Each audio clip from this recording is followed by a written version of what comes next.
The Thunder have a huge decision they have to make before the NBA draft takes place. And maybe by the time the lottery is set in stone, as March Madness is going on right now, I'm sure Sam Presti has his eyes out looking out for a few players that could fall from that pick 7 through 10 range, maybe even higher up if he gets all the picks to convert to the Thunder, like the Heat and 76ers pick, trade up to potentially get in the top 5 or top 3 of the draft.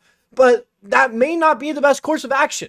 I don't think it is, personally. I think there are a lot of better things that Presti could do besides trying to draft someone here in the 2025 draft, because there's a lot of other things that go into a draft. All right, you have to have roster space. They have to be a good fit. They have to be the right player. And the Thunder, they draft people over players. You want to see who you are personality-wise and all that. And also, they kind of already have a rookie coming in next season in Nikola. So we're going to break down all that, why they have to make this decision, what I think the decision has to be as well. But before we get into all that, though, just a quick moment to recognize that around 56% of you guys who are coming back, watching these videos on a regular basis, are not yet subscribed to the channel.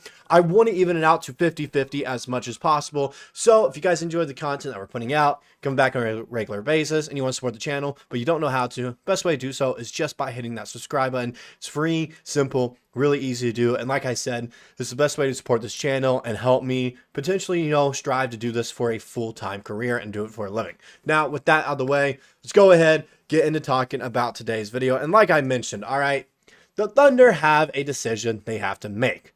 They own the Sixers top 6 protected pick. Jazz top 10 protected. It's going to go to the Jazz, so we all know they're going to be top 10. Heat lottery protected, and that's a very fringe pick as well. And then the rights to swap with either Clippers or Rockets first round pick. They're going to do, they're going to swap with whatever team has the better pick overall. And I bet it's going to be the Clippers. And that could also potentially be a lottery pick as well, as they may end up in the play-in. And if they're in the play-in, then that pretty much gives you, depending on where they're at, a 50-50 shot of getting that draft pick right there. So there's a lot of kind of X factors going into play here for the Thunder when it comes to the NBA draft. And I just think it depends what picks you get. All right. If you end up with 3 first round picks, you should try to trade them and either trade up and get Cooper Flag or trade them all away and replenish for the draft. And reason I say replenish for other drafts is just look at this right here. All right. Draft picks that they own, we're going all the way to 2031. This is just the first little screenshot I have. 2026, we only have our first round draft pick right there, and then a second round pick swap with Dallas or Philly. Probably which one everyone's at better. Then 2027, 2 first round picks. Denver protected 1 through 5. That probably converts to Oklahoma City, and then Clippers swap rights. We can swap with the Clippers if we want there. So a lot of things that could happen right there. Then 2 second round picks there in 2027. So we're pretty decent there. But like I mentioned, 2026, only those 2 draft picks, potentially some guys getting off contract like Isaiah Hartenstein right there. Chet and Dub extensions are going to go into play after that season as well. A lot of X factors that go into that alone right there. Let's look at some more picks. And these are the rest of the picks that the Thunder have. 2029 first round pick, 2029 first round pick right there. I don't know why 2028's not on here. Maybe we don't own them. I'll have to recheck. Did I accidentally miss that? No, I don't know why they're not on here. Maybe it's a typo. But 2028, potentially only just 1 first round draft pick or none at all. So 2028 could be a huge draft where Shai's extension goes into play, potentially Dort's extension as well. Then Caruso's at the end of his that year as well, along with Isaiah Joe and Aaron Wiggins. Those guys in there with them, to where, okay, the 2028 draft could be where we replenish a ton of guys right here. All these picks right here, you can trade away. The reason that, there's no reason to have, how many second round picks is that? 1, 2, 3, 4, 5 second round picks in 2029, and then 1, 2, 3, 4 second round picks in 2030. No reason for that. And then also, this year with the draft picks, like I mentioned, they're going to have a ton of value to where you could just trade them and get later first round draft picks. All right. Especially if that Sixers pick conveys to Oklahoma City at like 7 or 8. I guarantee you a ton of rebuilding teams will try to want to get that. And you can trade for later draft picks with them. The Nets is an example of this. The Wizards, ton of teams, the Hornets.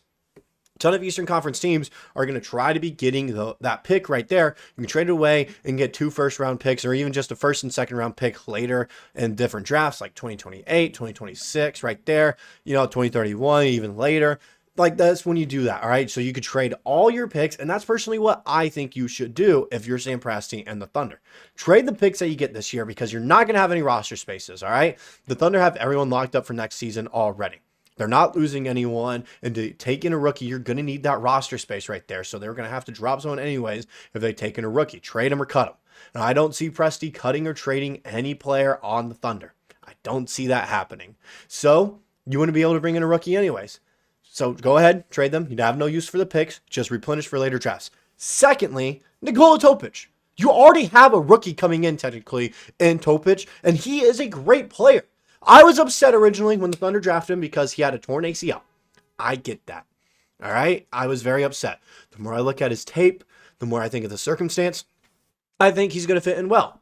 I think he has all-star potential when you look at his draft profile and also his game film. He looks like a great player that could fit in very well for Oklahoma City, especially now that he's had a whole offseason to develop, get stronger, get better, get that knee getting ready to go, shooting of Chip England, learning, how to play defense a little bit better, getting a little bit more, just defensive awareness going up a little bit. So I think it's perfect. But when you look at his draft profile and everything, it makes a lot of sense right here, all right? Draft profile for Nikola Topic, projected role, lead ball handler. And look at these pro comparisons. You have Goran Dragic, which isn't the greatest, not the best, all right, but not the worst.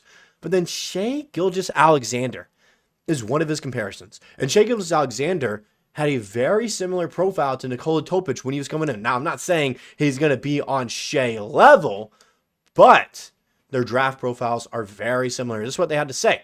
Topic is a ball-dominant guard who's valued for his ability to create advantages at the point of attack, but pressure on the rim and makes plays for himself and teammates off the dribble. He is a lead guard who offenses run through.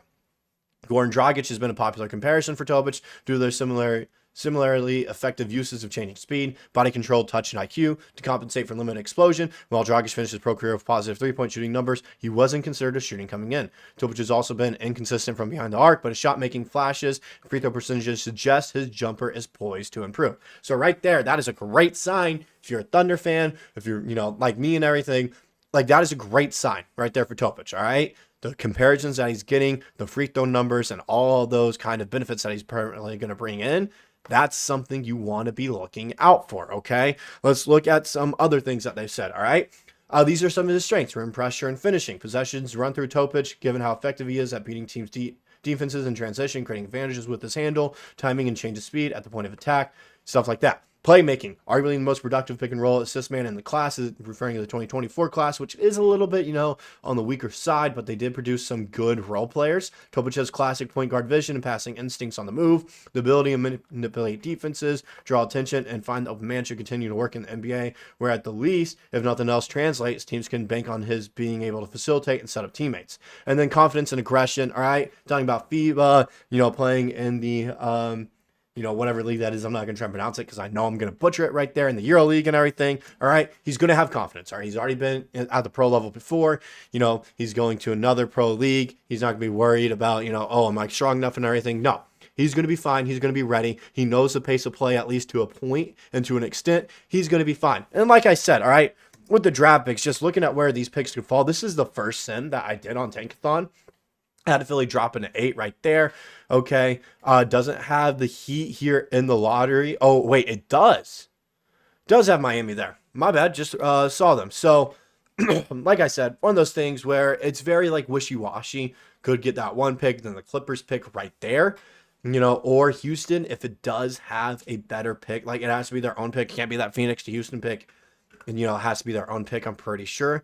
But one of those things where it's just, I look at it, they have so many draft picks this year that they can't use, especially roster spaces, and you're already bringing a rookie, so why bring in 2 or 3 more is my question, and trade away some veteran guys like Ousmane Dieng and Kenrich Williams right there, where, they have value at times. Ousmane Dieng, when he does play, unfortunately got hurt the other night. When he does play, I've been very impressed with him this season. Kenrich Williams, I know we've had her on and off there. His role seems like it's diluting. He got a few starts here and there, and he has looked solid every single time he's been on the court. It's just one of those things where, are you really going to bring in a rookie compared to these guys who are already used to the system, constantly improving and potentially even better than some of these guys at like a projected 22nd overall pick? I don't think so. All right, so you're better off trading these picks and let Topic develop and potentially become this all-star player for the Thunder like he could be. He has starter potential. That's how good the kid is, all right? Give him time. Use the draft picks with how valuable they are this year to replenish for drafts that you don't have any first-round picks besides one in.